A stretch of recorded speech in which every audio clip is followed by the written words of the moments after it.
सुंदरशा गीताबद्दल देवाची स्तुती असो. आ, होगी बहारे जीवन में तेरे, होगा सफर ये सुहाना.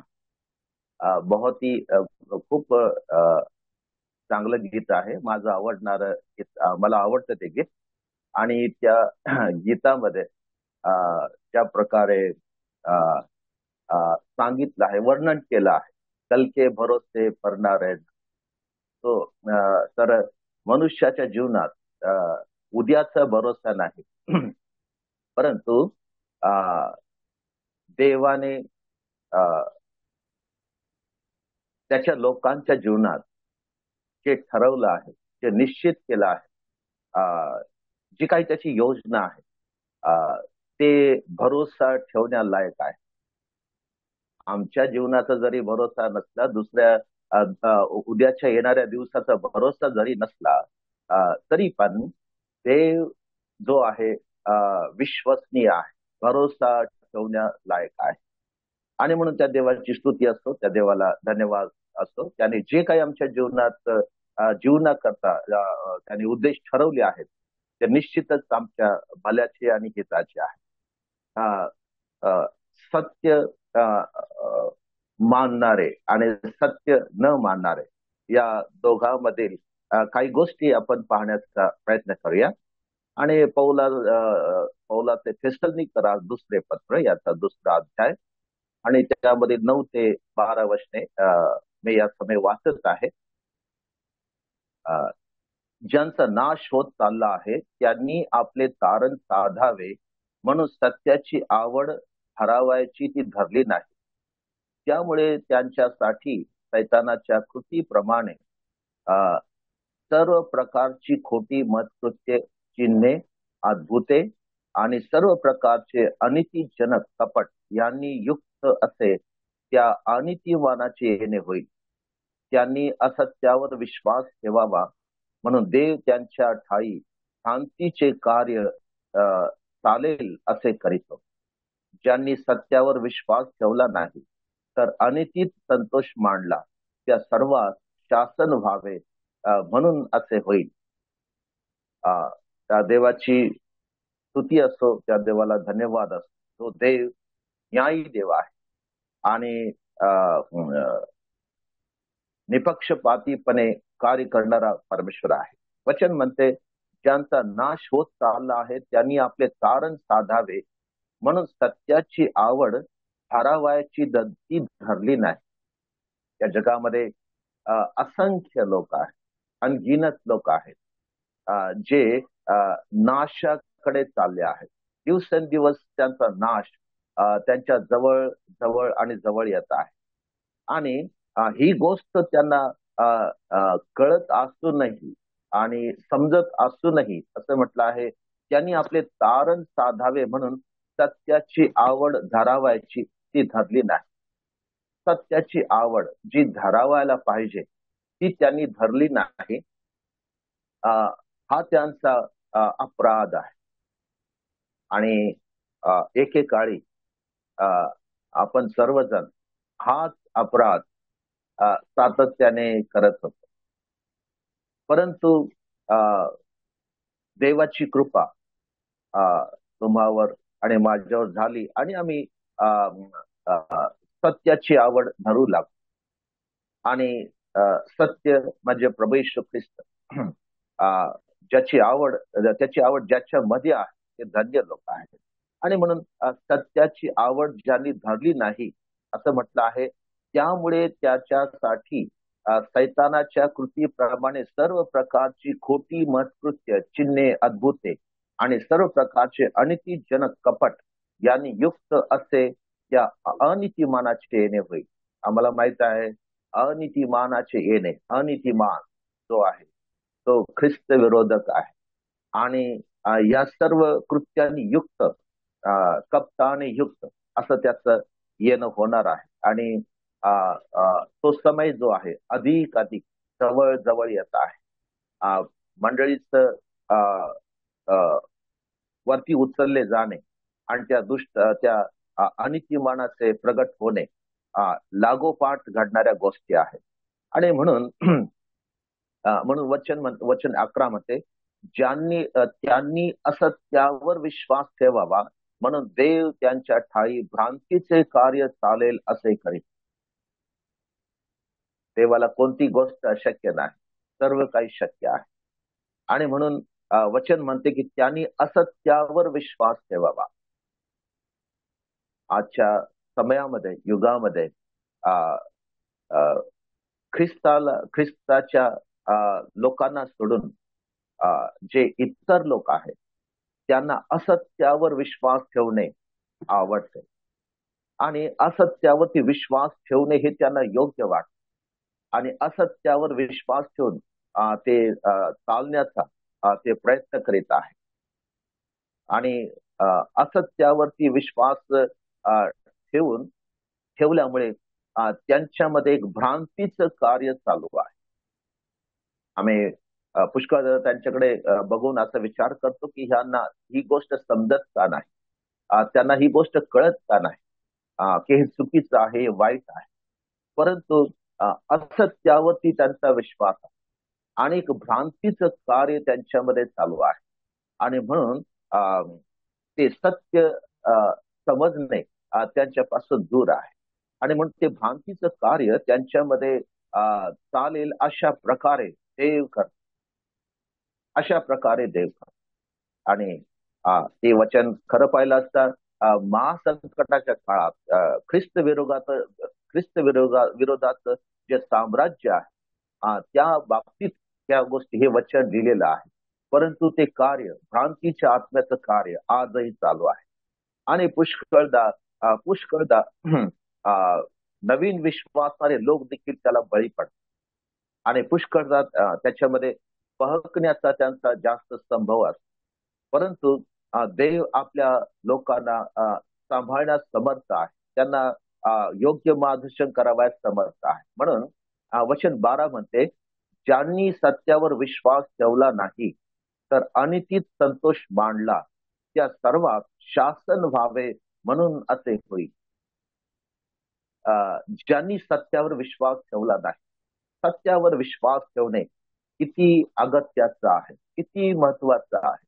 जर सत्यावर विश्वास ठेवला नाही तर त्याच्यामध्ये भ्रांतीचं कार्य होणे, त्यांच्यामध्ये त्यांनी अनितीमध्ये संतोष मानणे, त्यांनी सत्यावरती भरोसा न ठेवणे, ह्या गोष्टी त्यांच्यामध्ये आपोआप घडणाऱ्या गोष्टी आहेत. आणि सत्यावर जर विश्वास ठेवत नाही तर त्यांना स्वातंत्र्य नाही.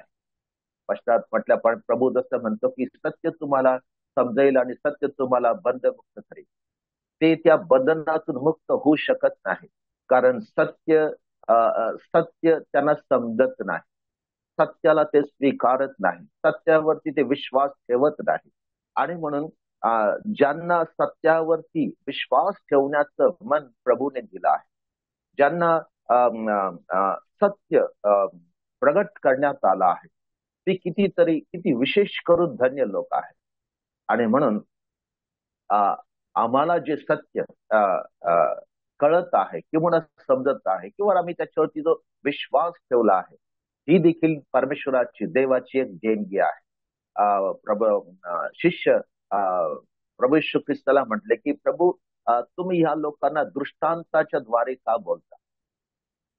तर प्रभू येशू ख्रिस्त त्यांना असं शिष्यांना म्हणतो की स्वर्गाचे रहस्य समजण्याचं जे दान तुम्हाला देण्यात आलं आहे ते त्यांना नाही, म्हणून त्यांना दृष्टांत रूपाने मला ह्या गोष्टी बोलाव्या लागतात. आणि म्हणून धन्य ते लोक आहेत जे सत्यावरती विश्वास ठेवतात. आज जगामध्ये आम्ही पाहतो की सत्यावरती विश्वास ठेवण्याऐवजी असत्यावरती विश्वास ठेवणे लोकांना आवडते आणि असत्य लोकांना प्रिय वाटत आहे आणि क्षणिक सुखाच्या मागे लोक धावत आहेत आणि त्याच्या शेवटी अंती मृत्यू आहे, विनाश आहे. आणि ही गोष्ट काही अंशी त्यांना समजते देखील, पण तरीही ते आपल्या जीवनाविषयी आणि आपल्या जीवनाविषयी, आत्म्याविषयी बेफिकीर असे आहेत. आणि म्हणून सत्याला स्वीकारणे सत्यावर विश्वास ठेवणे किती अगत्याचं आहे. सत्य न स्वीकारणे किंवा त्याच्यावरती विश्वास न ठेवणे हे देवाकडून, परमेश्वराकडून त्यांना शासन व्हावे याकरता असे होत आहे. देवाची स्तुती असो की देवाने आम्हाला शासन करण्यासाठी नव्हे, तर देवाने आम्हाला त्याच्या कृपेचे भागीदार, त्याच्या जीवनाचे भागीदार, त्याच्या पुत्राचे भागीदार, वारसाचे भागीदार होण्यासाठी त्यांनी आमच्यासाठी कार्य केलं आणि त्याच्यासाठी त्यांनी आम्हाला नियुक्त केलं. आणि म्हणून त्या देवाची स्तुती असतो, त्या देवाला धन्यवाद असतो की आज आम्ही सत्यावर विश्वास ठेवणारे आहोत, बल्कि असत्यावरती विश्वास ठेवणारे नाही, किंवा असत्य आम्हाला प्रिय असू नये. आणि असत्यापासून आम्ही जेवढं आपणाला दूर राखू, तेवढं आम्ही सत्याच्या जवळ आणि त्याच्या समीप राहू. आणि म्हणून सत्याच्या जवळ राहण्यासाठी असत्यापासून दूर राहणे अगत्याचे आहे. असत्य आणि सत्य दोन्ही गोष्टी एका सोबत चालू शकत नाही. दोन्ही गोष्टी एका व्यक्तीमध्ये राहू शकत नाही. एक तर त्याच्यामध्ये सत्य राहील किंवा असत्य राहील. एक तर मनुष्यामध्ये अनिती राहील किंवा नीतिमत्ता राहील. आणि म्हणून देवाने आम्हाला सत्याला अनुसरून चालण्याकरता त्याने आम्हाला पाचारण केलं आहे, किंवा त्याने आमचं तारण केलं आहे, उद्धार केला आहे. आणि म्हणून त्या देवाची स्तुती असतो. आपण नाशाप्रत जाणाऱ्यांपैकी नव्हे, तर आपण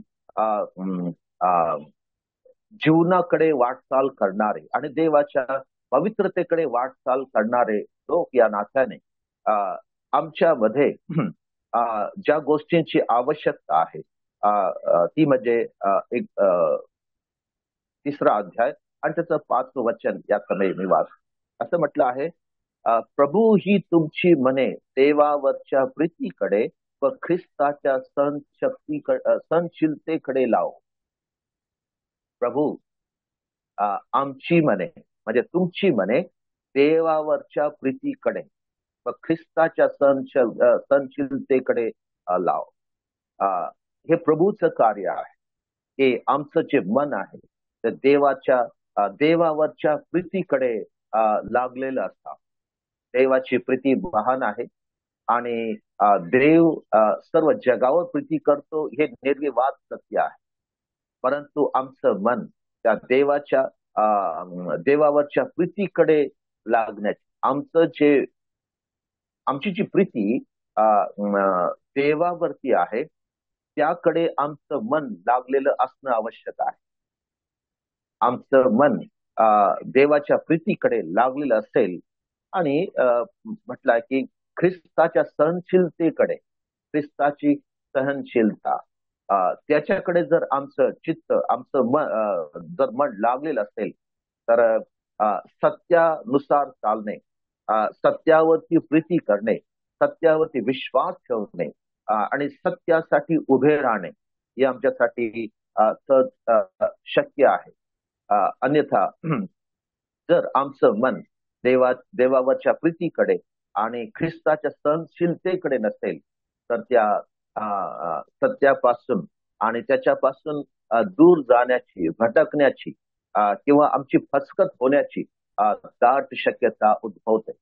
आणि म्हणून आम्ही प्रत्येक विश्वासणारे जे आहोत, जे आम्ही सत्याला स्वीकारला आहे, सत्य जो एकच प्रभू येशू ख्रिस्त आहे, आणि त्याला स्वीकारून त्याच्यावरती विश्वास ठेवून जे आम्ही जीवनाचे भागीदार झालो आहोत, किंवा ख्रिस्ताचं जे जीवन आहे ते जीवन आम्हाला जे प्राप्त झालं आहे त्या आम्ही सत्यामध्ये शेवटपर्यंत टिकून राहणे आणि त्या सत्यामध्ये आम्ही समर्पित होणे आवश्यक आहे.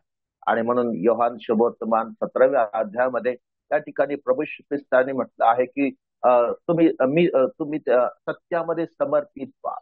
सत्यामध्ये समर्पित होणे अगत्याचं आहे सत्यामध्ये चालण्यासाठी.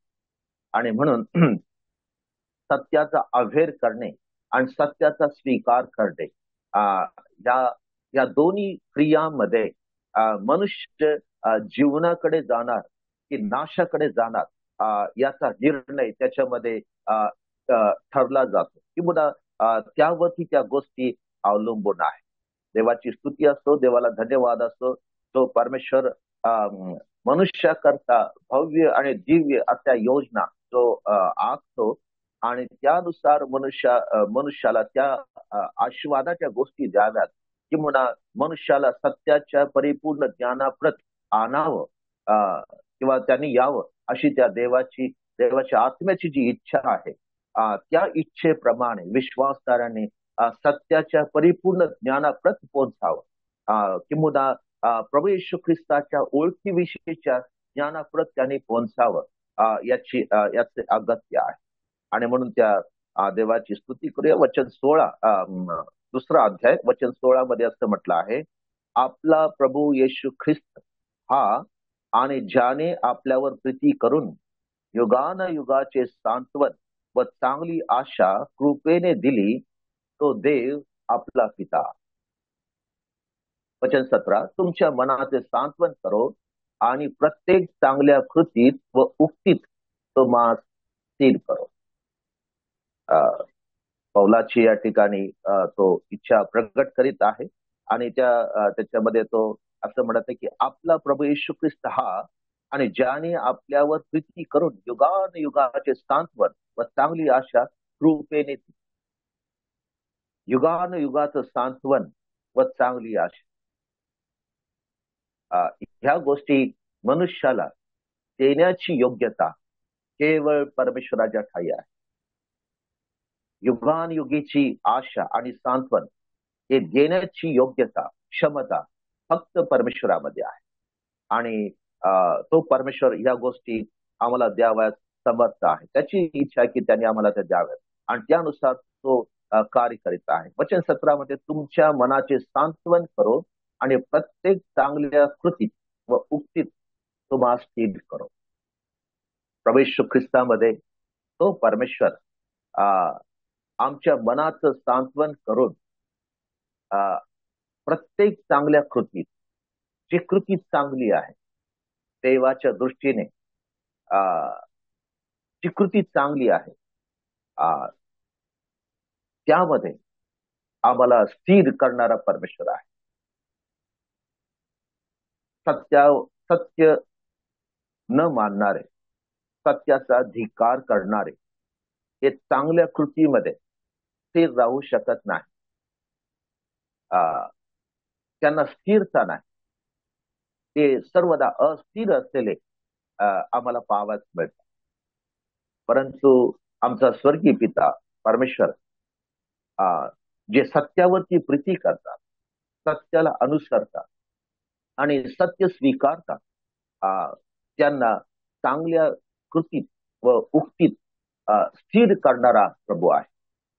आणि म्हणून त्या देवाची स्तुती असो, त्या देवाला धन्यवाद असो आणि तो देव या सर्व गोष्टी पूर्ण कराव्यास समर्थ आहे आणि त्याच्या सामर्थ्यावरती आमचा जो विश्वास आहे त्या विश्वासाने तो परमेश्वर आपलं कार्य करीत आहे. तो प्रभू जो आहे विश्वसनीय प्रभू आहे. वचन अध्याय 3 आणि 30 वचन असं आम्हाला सांगते, प्रभू विश्वसनीय आहे, तो तुम्हाला स्थिर करेल व त्या दुष्टापासून राखेल. या जगामध्ये आम्हाला सैतानाची भीती वाटत नाही, पण ख्रिस्त विरोधकामध्ये जे कार्य करणारे लोक आहेत त्यांची भीती आमच्यामध्ये निर्माण होत आहे. आणि त्या दुष्टाचा हेतू हा आहे की ख्रिस्ती लोकांना भयभीत करावं आणि ते जे काम करत आहे ते काम जे आहे ते थांबवावं हा प्रयत्न चालू आहे. परंतु आमची मने स्थिर करणारा प्रभू आहे.